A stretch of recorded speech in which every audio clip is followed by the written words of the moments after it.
towards the end of the first chapter of today, there is a very interesting concept where the testimony of the witnesses sometimes may technically contradict each other, yet since the testimony happened to match the calculation of the Beit Hadin, they will ignore the contradiction and they will establish the holiday anyway. Sometimes there is even a very interesting situation that Beit Din have already went ahead and they were waiting for the witnesses and they didn't appear, and therefore they established the previous month as a full month, and as a result they started to have the 30th day belong to the previous month and they started a new count. And after a little while they hear in the 5th day of the month, 6th day of the month, came witnesses. It says, we got stuck in traffic, we got stuck at the border, whatever problem was, and we have witnessed the moon not in the eve of the 30th day. In other words, the previous month is already a 29-day month, and therefore you think that Passover is going to be tomorrow. No. Passover is today.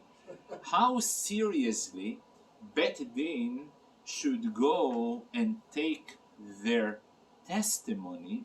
Should they take the testimony or not? So the Rambam brings two different opinions. Some people say, well, after Beit Din already established, you cannot go and confuse the people. Other opinions say, well, they have done their job. This is the duty. They run. Is their fault and our fault that they got stuck in traffic or any by the customs or any other issue? No, you got to honor it. The Rambam writes, he takes a compromise. The compromise that he says, until the actual holiday reached, in other words, if no holiday came in, I don't care, so I will retroactively accept their testimony, and based on their testimony, I will switch the calendar backward, which means today backwards. However, if a holiday was established, then the Rambam tend I should ignore their. It tends to lean towards the approach I should ignore their testimony. It's a very interesting nekudo. It's always the dilemma between the letter of the law and the application of practicality, how it will appear other issues. But you see from the words of the Rambam and the way he presents it that he is concerned for each and every side of the argument, because it's equally as important to take attention to the letter of the law, and on the other hand to be also sensitive to the confusion and the mess that it can create in the impression of the other people. Now, it's very interesting that Gimel Tammuz is also the first Gimel Tammuz, which is associated with the rest for a very important purpose of the sun and the moon from their motion, from their routine, in order to help the Jewish people to win the war. So this is a point that is, first of all, it's connected to the topic that we are learning, because what is the topic that we are learning is in order to establish the time to determine when the holiday should be celebrated. In many of the holidays, the Rebbe were having a custom to send a letter for each and every member for the Jewish people in whatever place they are. He used to open up the letter לבני ובנוי Yisrael, to the sons and daughters of Israel, בכל מקום שהם, in every place they are, Hashem alehem yihyu, God will give them life. And in a monumental work, not only he used to write a special message, but literally each and every sentence of the letter were in the footnotes. Sometimes the footnote was triple the size of the letter itself, from which place in the sources it was taken. For example, each and every word of the letter were used by the footnote to link where was it taken from, whether taken from the Torah, from the Talmud, from the Medrash, from Ma'amarim Chassidut. It's unbelievable type of work. So in many years, the Rebbe was referring to the message that each and every one of us can take from a concept of a leap year. Leap year is Shana Me'uberet. The idea of bridging between a commitment towards placing our holidays in according to the seasons of the year on one hand, and yet be fully committed to determine our months based on the lunar calendar. And the bridge between them comes through a establishment of a leap year, the idea of Shana Me'uberet, in order to teach us that it is equally important lesson we can learn, take from the sun, the consistency. That sun in comparison to the moon is very, very consistent. The moon is very dynamic. The Jewish people are being compared to the moon. In what sense? Because the other nations of the world, they have the time when they are in the sun.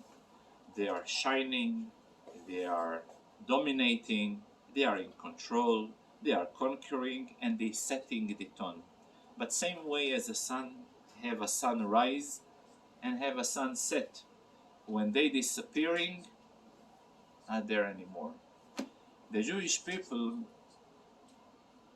they never disappear. Many times they are in a size as small as a moon at the day of the Moilot, at the day of the appearance. Sometimes they have full moon, quarter of a moon, a third moon. But a moon, you can find it not only at night.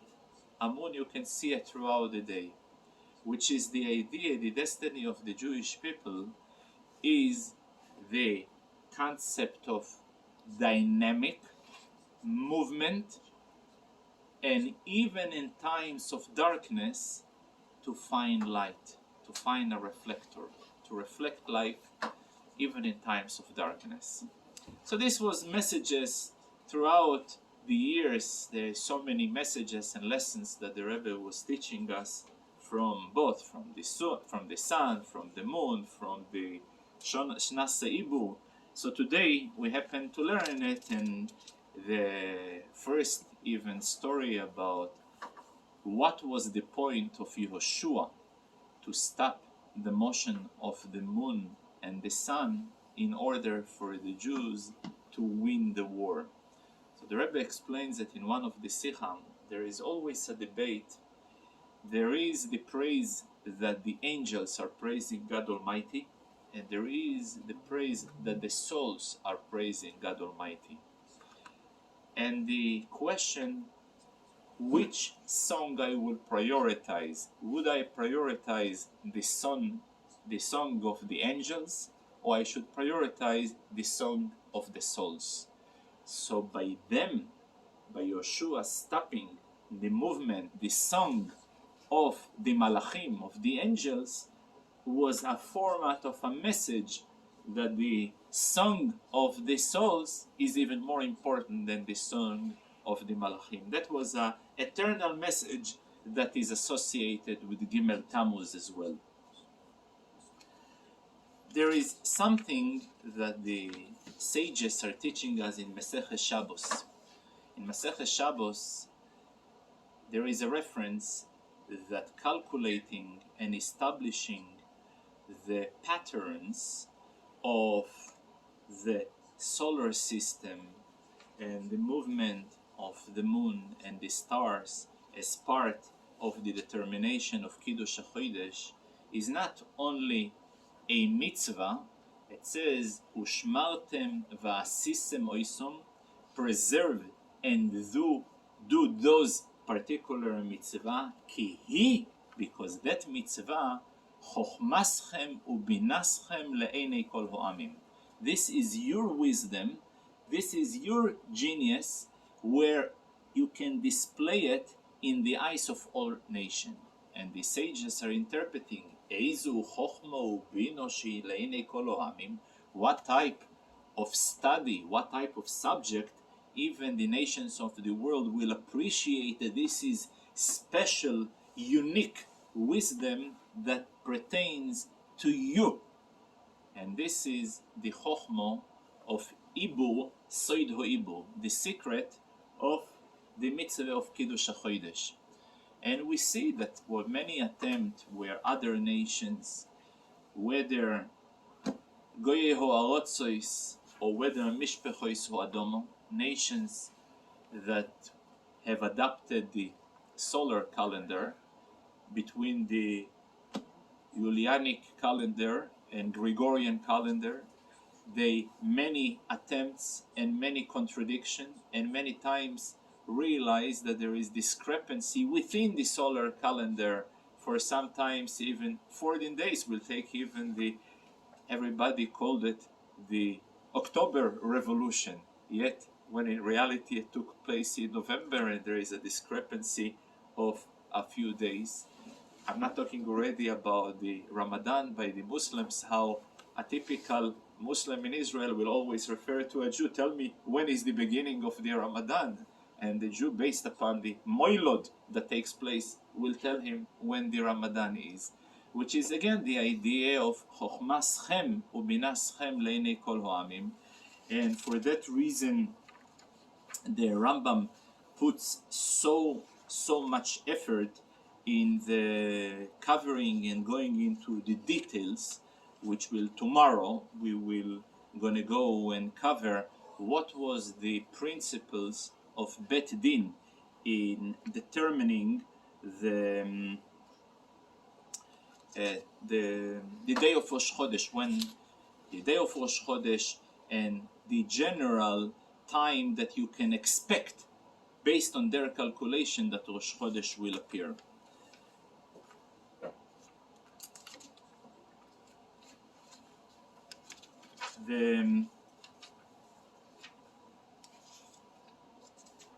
I was just going to summarize in a few sentences what was the main principles that will drive Bet Din to announce for a year to become a leap year.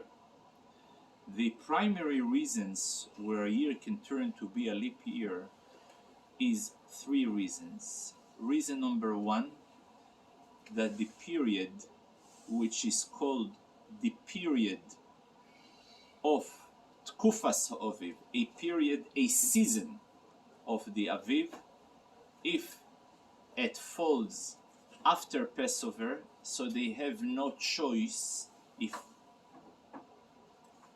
in order to postpone Passover in order to appear inside the season of the Aviv. Then there is another reason, if Beis Din are able to see that the harvest is not going to be dry enough for Passover,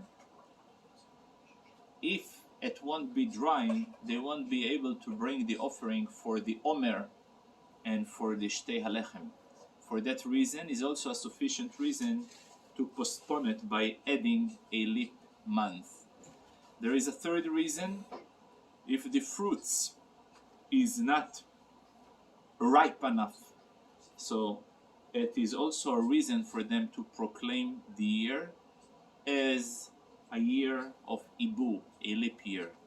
There is secondary reason when the roads are broken and when the ovens are not ready and traffic is heavy and so on. This will be only secondary reason that can be accompanied to the primary reasons that we have just mentioned.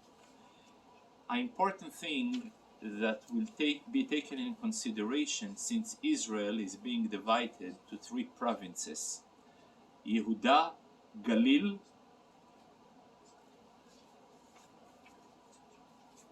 and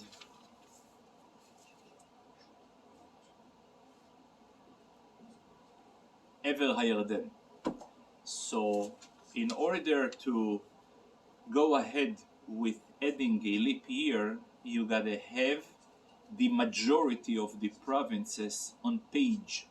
If they are not on the same page, so then no leap year will be established. Also, a very important rule that in a time of hunger, I will not make a leap year. The reason is because then I'm adding an extra month for the restriction of the Jewish people about Chadash, because typically there is a biblical prohibition to eat until Passover, until the second day of Passover from the new harvest. So by making a leap year, you are prolonging an added restriction which can be very stressful upon people in a year where the supply of food is very tight.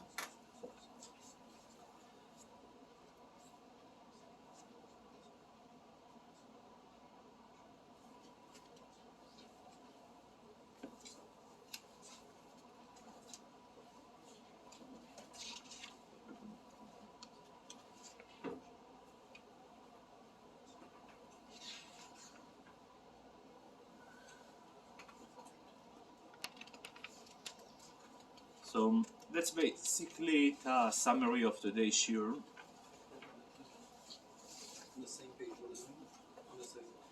Same agreement, which means, let's say, if the representative or the situations, the underlying situations in two of those provinces are warranting, justifying a ibu, because let's say in both of them the tvu'ah, the harvest, is not ripe yet. So then I'm going to go ahead. If it's only one of them, I will have to honor the other one.